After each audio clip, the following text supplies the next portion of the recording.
하나님께서 오늘 우리에게 주신 말씀은 열왕기하 19장 14절에서 19절까지의 말씀입니다. 열왕기하 19장 14절에서 19절까지의 말씀입니다. 하나님의 말씀을 한 목소리로 봉독하겠습니다. 히스기야가 사자의 손에서 편지를 받아보고 여호와의 성전에 올라가서 히스기야가 그 편지를 여호와 앞에 펴놓고 그 앞에서 히스기야가 기도하여 이르되 그룹들 위에 계신 이스라엘의 하나님 여호와여, 주는 천하만국의 홀로 하나님이시라. 주께서 천지를 만드셨나이다. 여호와여, 귀를 기울여 들으소서. 여호와여, 눈을 떠서 보시옵소서.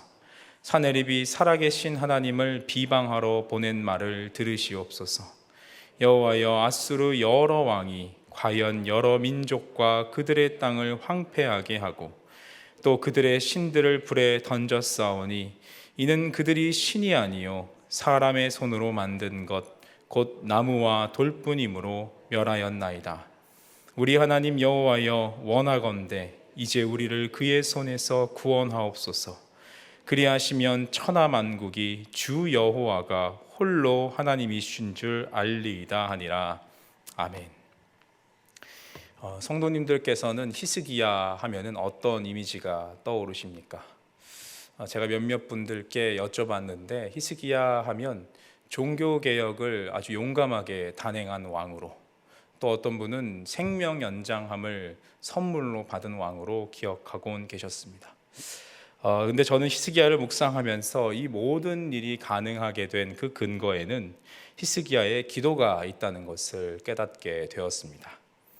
히스기야가 종교개혁을 할 수 있는 용기를 갖게 된 일, 또 국제정세가 아주 혼란스러운 상황에서도 그 위기 앞에서도 기도할 수 있었던 것, 또 중병으로 신음할 때 병이 고쳐지고 자신의 생명을 고침받고 또 국가의 생명이 연장되게 된 일, 바로 그 배후에는 히스기야의 기도가 있었습니다.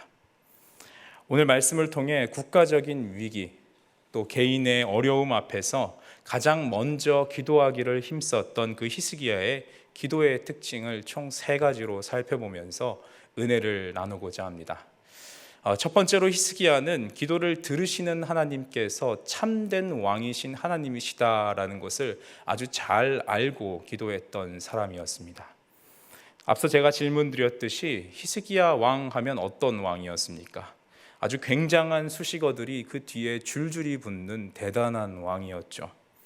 종교개혁을 처음 단행하고 성공했던 왕, 아수르와 바벨론이 차지했던 옛 이스라엘 영토를 회복했던 왕, 그리고 하나님께 인정받고 칭찬받았던 왕이었습니다.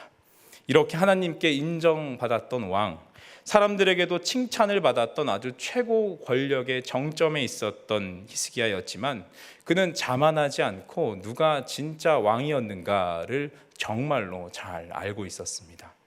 그래서 자신 앞에 당면한 문제 앞에서 자신에게 많은 결정할 것들을, 권한들이 있었지만, 그리고 또 외교 관계로도 풀어갈 수 있는 여러 가지 방법들이 있었지만 가장 먼저 하나님께 이 모든 것을 가지고 나와서 기도하는 것을 선택했습니다.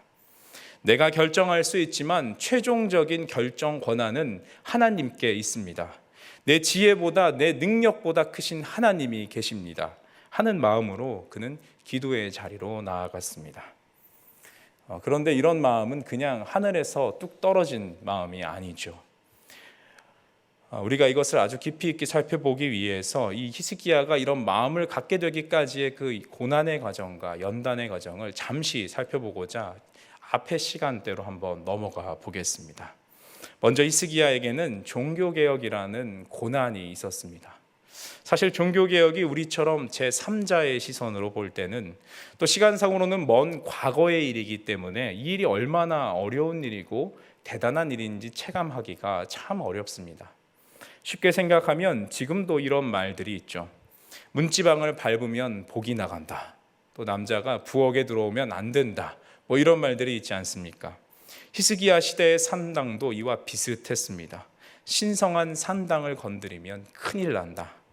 그래서 오늘 본문의 상황에서도 이스라엘을 쳐들어온 이 랍사게가 이런 말을 합니다.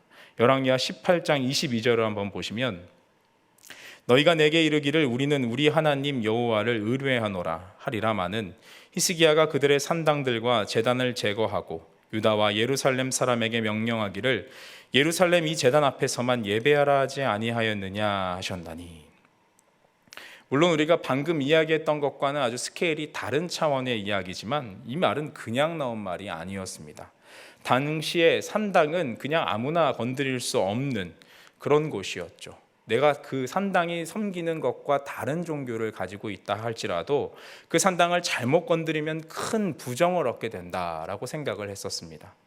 또 산당에서는 우상 숭배만 있었던 것이 아니라 하나님도 함께 예배했던 혼합주의 경향이 있었어서 이스라엘 사람들에게도 이 산당을 건드리는 것은 아주 위험한 일이었습니다.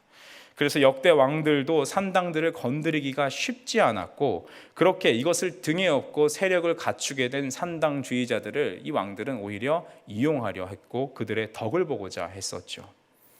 그러나 이 쉽지 않았던 일은 이 일을 히스기야는 아주 정면 돌파해 버립니다. 그는 하나님이 진짜 왕이심을 인정하고 기도하며 하나님과 기도하는 마음으로 함께 하나님의 마음을 공유했기 때문에 이렇게 아주 과감한 결단을 내릴 수 있었습니다. 그래서 이런 산당들을 다 무너뜨리고 부수고 여호와의 전만 나는 섬기겠다라고 선포했던 것이죠. 또 심지어 그 부수고 무너뜨리는 그 대상 중에는 모세가 만들었던 구리뱀이 있었습니다. 우리 열왕기하 18장 4절을 함께 읽어보겠습니다. 18장 4절입니다.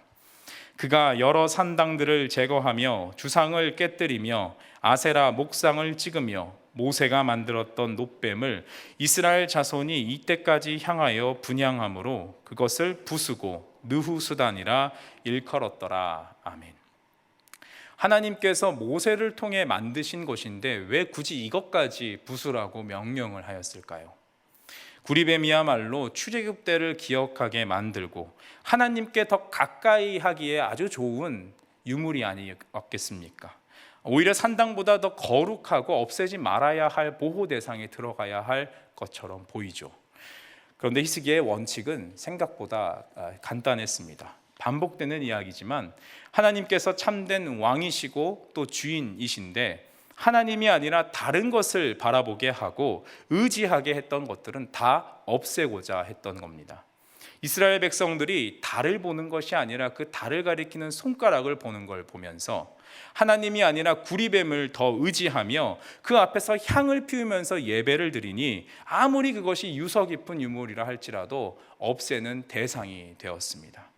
이처럼 하나님 한 분만 의지하겠다는 마음으로 또 하나님의 뜻을 묻고 기도했던 히스기야 왕이었기에 하나님과 함께 반드시 해결해야 하는 이 문제를 함께 해결해 나갈 수 있었습니다.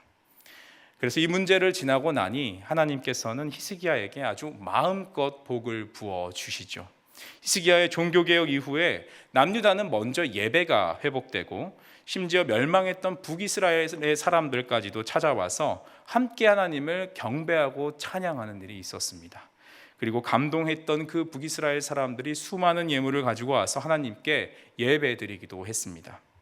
또 하나님은 그에게 영토도 회복시켜 주시는 은혜를 주셨는데 히스기야의 아버지였던 아하스가 빼앗겼던 쇠팔라 지역과 남방의 중요한 요충지들을 회복하게 하셨습니다.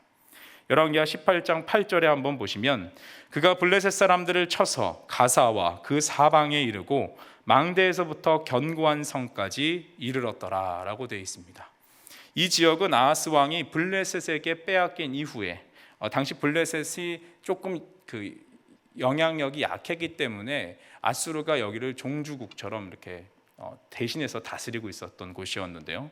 그래서 히스기야가 이 지역을 점령했다라는 것은 블레셋뿐만이 아니라 아수르에게도 과감한 도전을 던진 것과 같습니다. 특히 수많은 땅 중에서 여기 가사만 언급되었다라는 것은 그 지역이 상업의 중심지, 요충지였기 때문인데요. 히스기야의 종교개혁 이후에 하나님은 이 아수르의 통치권 안에 있는 중요한 도시까지 점령하게 될 정도로 많은 복을 히스기야에게 주셨습니다. 이 시기에 히스기야는 두 번째 위기를 맞이하는데요. 그것은 육신에 찾아온 질병이었습니다. 열왕기하 20장 1절을 우리 한번 함께 읽어보겠습니다. 열왕기하 20장 1절입니다. 그때에 히스기야가 병들어 죽게 되매 아모스의 아들 선지자 이사야가 그에게 나아와서 그에게 이르되 여호와의 말씀이 너는 집을 정리하라 내가 죽고 살지 못하리라 하셨나이다. 여기 이사야 선지자가 히스기야에게 집을 정리해라라는 말을 하는데요. 이 말은 죽을 날이 정말 얼마 남지 않았으니 이제 다음 왕을 준비하고 조금씩 대비를 해라라고 말을 한 겁니다. 저는 이 시점이 참 이해가 되지 않았는데요. 성경의 흐름상 오늘 우리가 읽은 본문 다음에 위치하지만 학자들은 대부분 이 일이 사내립이 쳐들어오기 전에 일어난 일로 이야기를 합니다. 시점이 그렇다면 우리 지금까지 함께 보셨지만 히스기야는 그 힘든 종교개혁도 하고 국방력도 아주 탄탄하게 만들고 그리고 아수르가 쳐들어올 수 있으니 아주 방비를 단단하게 하던 차에 그만 중병에 걸려버린 겁니다. 기왕이면 하나님께서 이렇게 복을 많이 주시고 유례 없이 하나님 앞에 인정받고 칭찬받는 왕으로 이스라엘에게 더 쓰임을 받아서 회복도 좀 시키고 이런 일들을 많이 하면 좋을 텐데 하나님께서는 왜 이렇게 훌륭한 왕을 빨리 데려가시려고 하는지 이해가 되지 않죠. 이런 점에서 참 하나님의 일하심을 예측하기가 어렵고 이해하기도 어려운 것 같습니다. 우리의 생각과 계획을 훨씬 넘어서서 하나님의 계획을 우리 앞에 딱 내어놓으실 때는 우리가 이해하기 어렵고 당황할 때가 많습니다. 그래서 이 일을 겪을 때는 너무 마음이 힘들고 지쳐서 하나님이 계시지 않는 것 같고 원망할 때도 많죠.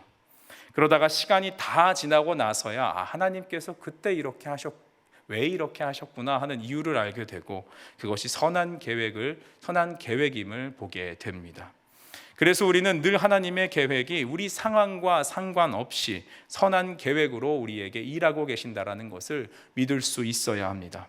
기도하기가 더 힘들고 어려울 때일수록 더 가까이 하나님 전에 나아와 더 기도하기를 힘쓰시는 저와 여러분 모두가 되시기를 소망합니다. 히스기야 자신도 아마 당시에는 이해가 되지 않았을 겁니다. 이렇게 잘 사용하시고서는 하나님 저를 일회용품처럼 버리려고 하십니까? 이런 생각도 들었겠죠. 그런데 이때 히스기야는 그렇게 낙심하고 자기 연민에만 빠져 있었던 것이 아니라 2절에 보시면 낯을 벽으로 향하고 오직 하나님만 바라며 기도했다라고 나와 있습니다. 그랬더니 하나님께서 이런 응답을 들려주시죠. 우리 20장 6절을 한번 같이 읽어보겠습니다. 내가 내 날에 15년을 더할 것이며 내가 너와 이 성을 아수르 왕의 손에서 구원하고 내가 나를 위하고 또 내 종 다윗을 위함으로 이 성을 보호하리라 하라 하셨더라. 하나님께서는 이 병을 통해서 깨닫게 하고자 하셨던 것이 분명히 있으셨던 겁니다. 바로 히스기야의 중한 병은 이스라엘의 영적 상태와 같았습니다. 그래서 이 일을 통해서 하나님께서는 히스기야에게 병을 허락하셨고 이 생명을 연장받는 일을 통해서 히스기야의 생명만 연장되는 것이 아니라 이스라엘의 생명도 연장받게 하시는 것이죠. 하나님께서 이렇게 두 번째 기회, 우리 삶에서 이런 두 번째 삶을 주실 때에는 특별한 이유가 있는데요. 성경에서 이 생명 연장은 단순히 오래 사는 것을 넘어서 건강하게 오래 사는 것만을 의미하는 것이 아닙니다. 하나님은 한 사람의 생명을 연장시켜 주시고 병을 낫게 하셔서 그를 새로운 사명자로 세우시고 한 개인뿐만이 아니라 그가 이 경험을 통해서 그가 속한 공동체와 나라를 살게 하시려고 그를 연장시켜 주시고 살려 주시는 것입니다. 히스기야도 이때 생명이 연장되었던 경험이 있었기 때문에 더 큰 국가적 재앙과 고난 앞에서 자신에게 주신 사명을 기억하며 지금까지 역사하셨던 그 신실하신 하나님에 대한 믿음이 흔들리지 않고 더욱 하나님께 가까이 나아갈 수 있었던 것입니다. 그 때문에 실제로 남유다는 히스기야 사후에 100여 년간 아주 더 풍요롭게 존속할 수 있었고 그 사이에 수많은 선지자들이 활동하면서 우리에게까지 말씀이 전해지게 만들어 주셨습니다. 오늘 이 시간에도 내 아픔과 질병으로 인해서 기도하시고 또 어려움을 겪는 분들이 계시다면 또 이를 위해 중보하고 계시는 분들이 있으시다면 낯을 벽으로 향하고 하나님만 바라보며 기도하던 이 히스기야의 모습을 기억하셨으면 좋겠습니다. 세계적인 자동차 회사인 미국 제너럴 모터스의 최고 엔지니어로 일했던 에디슨 다음으로 발명왕이다라고 불렸던 찰스 캐터링이 어떤 모임에 참여했다고 합니다. 사회자가 참여한 그 사람의 손을 들면서 이 손으로 한 일 중에 가장 잘한 일이 무엇입니까? 라고 물었다고 하죠. 그때 사람들은 이런 대답을 예상했다고 합니다. 자동차를 만든 일이 잘했다. 내가 발명을 많이 한 일, 그 일이 잘했다. 이런 대답을 기대했는데 의외로 다른 대답을 했습니다. 이 손으로 한 일 중 가장 중요한 일은 두 손을 잡고 기도한 일입니다. 그렇습니다. 기도는 능력이 있고 세상을 변화시키는 힘이 있습니다. 기도는 단순한 우리의 심리적으로 효험을 주는 것이 아니고 단순히 기대만 하게 하는 것이 아니라 우리의 기도를 통해서 하나님의 실제 일하심을 나타내게 하십니다. 야고보는 그래서 야고보서 5장 15절에서 16절에 이렇게 말합니다. 믿음의 기도는 병든 자를 구원하리니 주께서 그를 일으키시리라. 혹시 죄를 범하셨을지라도 사하심을 받으리라. 함께 읽겠습니다. 그러므로 너희 죄를 서로 고백하며 병이 낫기를 위하여 서로 기도하라. 의인의 간구는 역사하는 힘이 크민이라. 아멘. 이처럼 우리가 하나님 앞에서 치료해 주시기를 간절히 기도할 때 하나님께서는 우리의 병을 치료해 주시고 육신을 회복시켜 주시는 분이십니다. 또한 우리에게 하나님께서는 새로운 사명을 주셔서 하나님께서 주신 새 삶을 더욱 능력 있게 그리고 기쁘게 살아가는 복을 우리에게 주실 줄 믿습니다. 그리고 이러한 복은 새로운 일을 시작하시기로 계획하시고 또 은퇴를 앞두시거나 이미 은퇴하셔서 제2의 제 삶의 인생을 살아가고 계신 모든 성도님들에게도 동일하게 그 복이 흘러갈 것입니다. 우리 남은 삶들 가운데 새로운 사명을 주셔서 사명자로서 하나님께서 나의 모든 인생의 주관자 되심을 주변에 드러내시고 또 이 땅에서 주님 주신 복을 누리는 행복을 맛보게 하실 줄 믿습니다. 앞서 히스기야는 하나님께서 진정한 왕이심을 알고 가장 먼저 하나님께 기도했다라고 말씀드렸었는데요. 두 번째 히스기야가 하는 기도의 특징은 말씀을 붙들고 함께 기도했다는 겁니다. 우리가 함께 읽었던 본문 앞부분에 등장하는 장면인데요.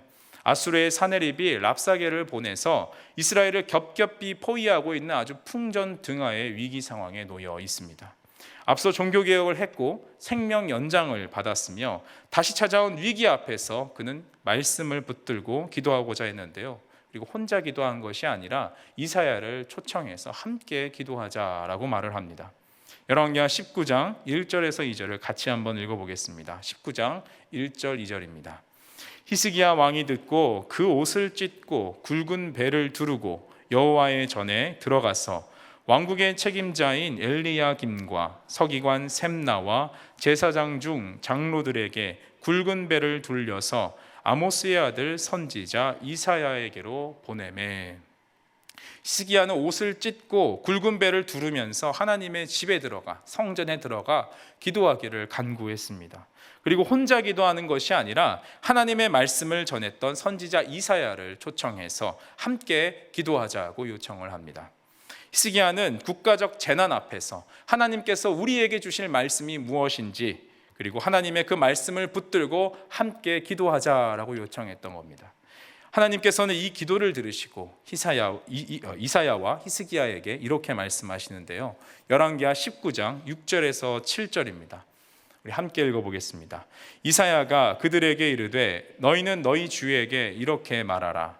여호와의 말씀이 너는 아수르 왕의 신복에게 들은 바 나를 모욕하는 말 때문에 두려워하지 말라. 내가 한 영을 그의 속에 두어 그로 소문을 듣고 그의 본국으로 돌아가게 하고 또 그의 본국에서 그에게 칼에 죽게 하리라 하셨느니라 하더라. 하나님은 아수르 본국에서부터 한 소문이 흘러 들어갈 것이고 그 일로 아수르가 포위를 풀고 철수하게 될 것이며 그의 왕은 곧 죽게 될 것이다 라고 말씀해 주십니다.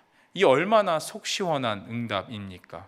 그동안 남유다 백성들과 히스기야 왕은 랍사게라는 이 아수르 왕으로부터 아주 모진 조롱과 또 핍박을 받았습니다. 그의 조롱을 요약하자면 세 가지입니다.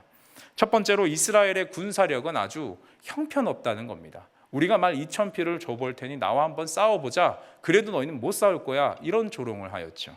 두 번째로 이스라엘을 도와줄 법한 이집트도 너희에게 힘이 되지 못할 것이다 라고 말을 합니다.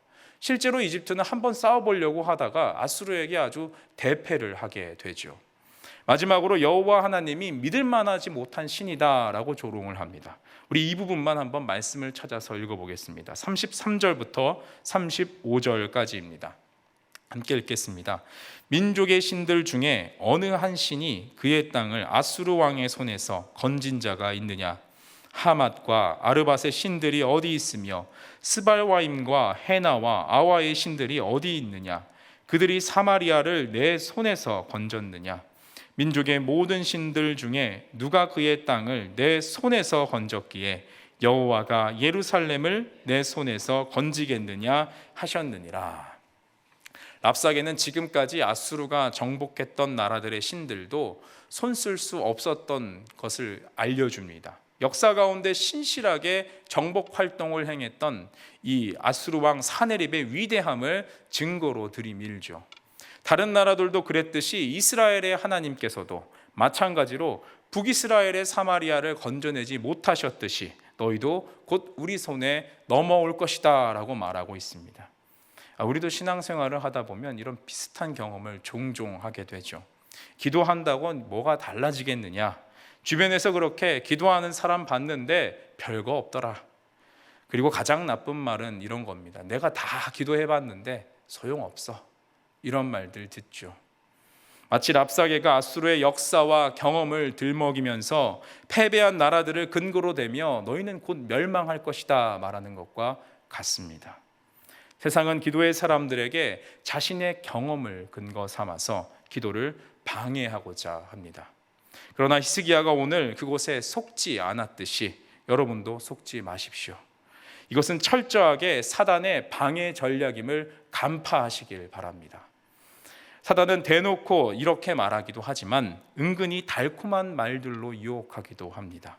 다양하게 접근해서 우리의 기도를 방해하게 만들죠. 우리는 그럴 때일수록 세상의 소리에 귀를 기울이기보다 하나님 말씀에 더욱 가까이 가서 그 말씀에 귀를 기울일 수 있어야 합니다. 그런 점에서 지금 우리 교회가 한 마음으로 암송하고 묵상하고 있는 사도행전 말씀들이 참 귀합니다. 새벽에도 저도 잠시 말씀을 드렸지만 우리가 초대교회 역사 속에서 일하셨던 이 처음 교회를 향한 하나님의 마음을 말씀을 통해서 묵상하고 또 암송하실 때 성령께서 우리에게 그 말씀들을, 그 마음들을 깨닫게 하시고 우리를 통해 더 새로운 일을 꿈꾸며 또 행하실 기회로 삼아주실 줄 믿습니다. 그래서 대회에 참석하시는 분들뿐만이 아니라 참석하지는 않으시지만 함께 말씀을 암송하시고 묵상하시는 분들도 꽤 계시다고 얘기를 들었는데요. 그리고 벌써 공식적인 것 같은 비공식적인 어떤 답안지도 이렇게 준비할 수 있는 문제도 돌고 있다고 얘기를 들었는데 하나님께서 우리의 이런 모습을 보시고 정말 기뻐하실 것 같습니다. 얼마나 흐뭇해하실 것 같은지 그 마음을 한껏 열어 젖혀 보이지 않고서는 배기실 수 없으실 것이라고 생각이 듭니다. 우리가 이렇게 하나님의 마음을 알아서 하나님의 귀한 사명을 더 잘 감당할 수 있는 교회가 되도록 불가능을 외치는 세상 속에서 하나님의 가능케 하심을 드러내는 교회가 되기를 소망합니다. 지금까지 드렸던 이 모든 말은 기도만 열심히 하면 된다 하는 극단적인 기도 만능주의를 말하기 위함이 아닙니다. 오늘 본문의 히스기야도 가만히 있다가 기도하러 가서 응답받은 게 아니었죠. 아수르가 성벽의 상수원을 말리는 작전, 그 작전을 아주 잘 사용한다는 것을 히스기야는 알았습니다. 성지순례를 가서 보셨던 분들도 계시겠지만 기온샘과 실로암을 연결하여서 만든 히스기야 터널, 이것은 성벽이 포위를 당하더라도 그 안에서 계속해서 상수원을 공급받을 수 있게 하는 도구였습니다. 이렇게 우리가 할 수 있는 위치에서 충분한 노력을 기울이면서 전심을 다해 하나님의 말씀을 붙들고 기도할 때 우리가 할 수 있는 일보다 크신 하나님의 역사를 경험하게 되는 것입니다. 히스기야는 하나님에 대한 조롱과 또 세상적인 유혹이 담긴 항복 문서를 들고 이제 당장의 성전으로 올라가서 이렇게 기도합니다. 하나님은 천지를 지으신 창조주이십니다. 하나님은 역사의 주인 되십니다. 하나님은 이스라엘의 신실한 언약의 하나님이십니다. 하나님은 천상의 대왕이십니다. 이 기도를 보시면 히스기야가 왜 그토록 칭찬받을 수밖에 없었는지를 잘 알 수 있는데요. 히스기야는 하나님께서 두려워 말라 이사야를 통해 하셨던 그 말씀을 붙들고 또 지금까지 이사야를 통해서 받게 하였던 그 신앙교육을 토대로 기도합니다. 하나님께서는 히스기야가 받은 이 말씀을 붙들고 히스기야가 기도했을 때 그 기도를 그대로 응답해 주십니다. 이것은 세 번째로 히스기야의 기도의 특징과 연결되는데요. 세 번째는 히스기야가 불가능해 보이는 상황 속에서도 불가능을 가능케 하시는 하나님을 믿고 기도했다는 것입니다. 랍사게가 보낸 항복 문서를 들고 이사야와 함께 기도의 한 팀이 되어서 기도했을 때 이제 문제 해결의 열쇠는 그들에게 있는 것이 아니라 그 공이 하나님께로 넘어가게 됩니다. 이사야, 히스기야와 그리고 랍사게, 사네립의 대결이 아니라 이제 하나님과 아수르의 대결이 되었습니다. 이렇게 해결하기 어려워 보이는 불가능한 상황 속에서 또 앞뒤가 꽉 막힌 것 같이 막막한 문제 앞에서 불가능을 가능케 하시는 하나님께 모든 문제를 맡기실 수 있는 저와 여러분 되시기를 축복합니다. 히스기야와 이사야의 전심을 다한 간구가 이제 어떻게 응답받습니까? 20절에 보시면 이렇게 되어 있습니다. 아모스의 아들 이사야가 히스기야에게 보내 이르되 이스라엘 하나님 여호와의 말씀이 내가 아수르 왕 사네립 때문에 내게 기도하는 것을 내가 들었노라 하셨나이다. 먼저 하나님은 이 모든 상황과 그의 모든 기도를 다 들으셨다라고 말씀하십니다. 그리고 나서 이렇게 예언하시죠. 32절에 보시면 그가 화살 한 발도 쏘지 못한 채 도망가게 될 것이다 라고 말씀하십니다. 그 다음이 중요한데요. 그리고 나서 결정적으로 하나님께서는 문제의 근원이 될 수 있는 모든 싹을 다 제거해 주십니다. 35절부터 37절에 한번 읽어보겠습니다. 35절부터 37절입니다. 이 밤에 여호와의 사자가 나와서 아수르 진영에서 군사 18만 5천 명을 친지라. 아침에 일찍이 일어나 보니 다 송장이 되었더라. 아수르 왕 사네립이 떠나 돌아가서 니느웨에 거주하더니 그가 그의 신 니스록의 신전에서 경배할 때에 아드람멜렉과 사레셀이 그를 칼로 쳐 죽이고 아라랏 땅으로 그들이 도망하매 그 아들 에살핫돈이 대신하여 왕이 되니라. 저는 오늘 이 말씀을 묵상하면서 이 대목에서 정말 통쾌하고 가슴이 뜨거워지는 은혜를 경험하게 되었습니다. 여호와의 사자가 그토록 강력했던 아수르의 군대, 그 진영의 군사 18만 5천 명을 하룻밤 사이에 다 전멸시켜 버립니다.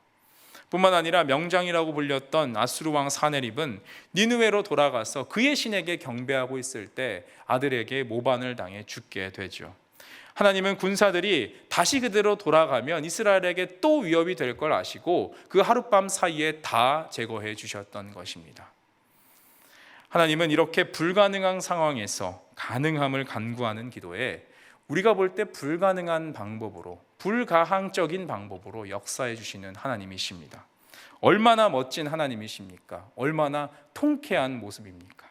오늘 말씀을 통해 보게 하신 이 하나님께서 다른 신, 다른 아버지가 아니라 나의 하나님, 나의 아버지 되심을 믿으시기 바랍니다. 고아의 아버지 또 5만 번 이상의 응답을 경험했던 조지 뮬러 선교사님은 이런 기도를 드리신 적이 있죠. 아마 들어보신 분도 많으실 겁니다. 애슐리 다운이라는 큰 고아원을 세워서 아이들을 돌보셨는데 갑자기 보일러가 고장이 난 겁니다.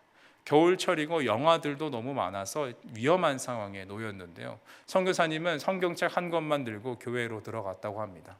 그곳에서 계속해서 밤새 기도하셨다고 하는데요.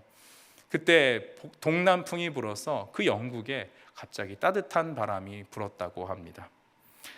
어떻게 기도했길래 이런 역사가 일어났겠습니까? 날씨를 주관하시는 하나님 아버지, 이 생명들은 하나님께서 맡겨주신 생명들입니다. 시간과 때를 주장하시는 하나님, 날씨를 바꿔 주시옵소서라고 기도했던 것이죠.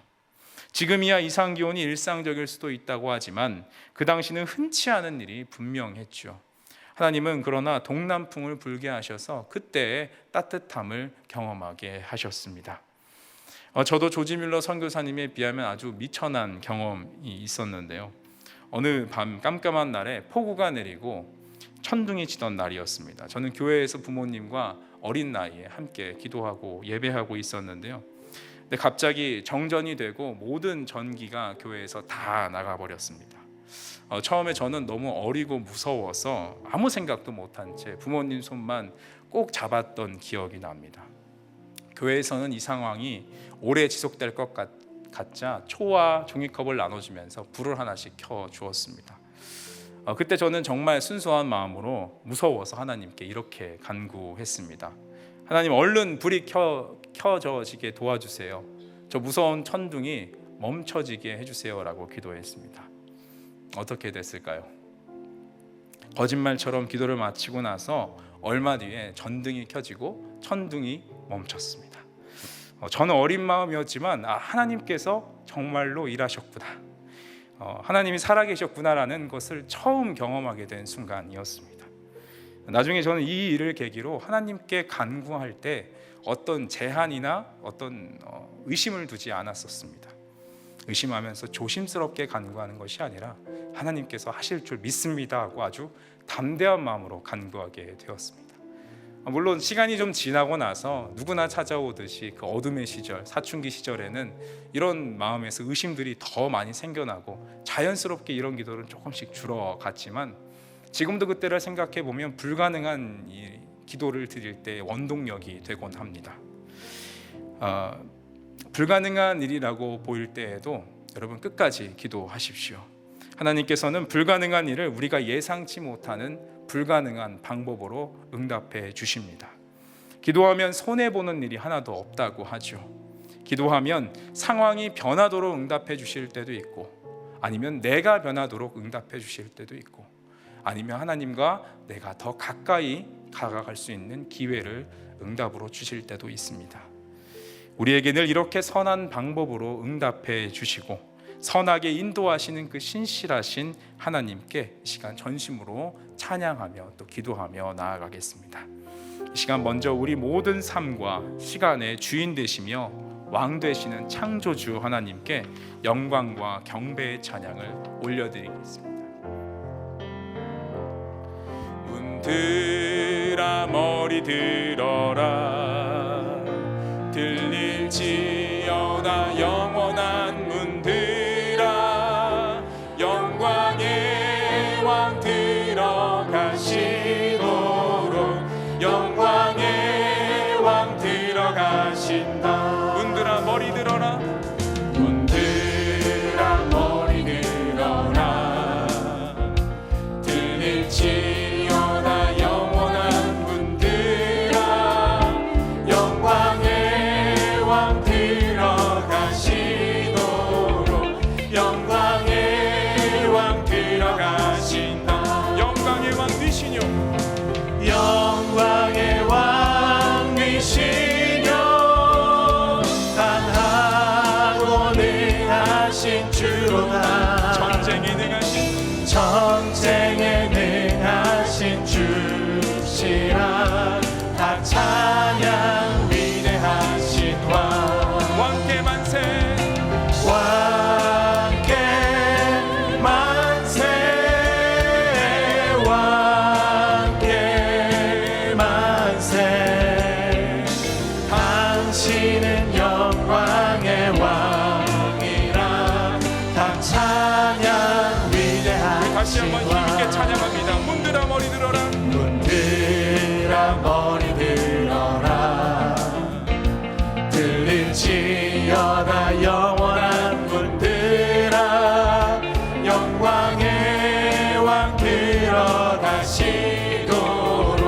영광의 왕 들어가신다. 영광의 왕 되시뇨, 영광의 왕 되시뇨, 강하고 능하신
왕이신 나의 하나님, 내가 주를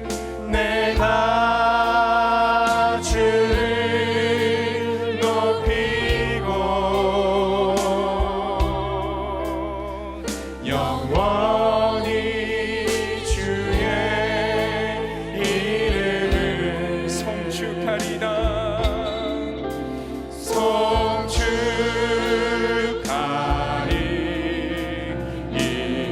왕이신 나의 하나님, 왕이신 나의 하나님, 내가 주를 높이고 내가 주를 높이고 영원히 주의 이름을 송축하리라.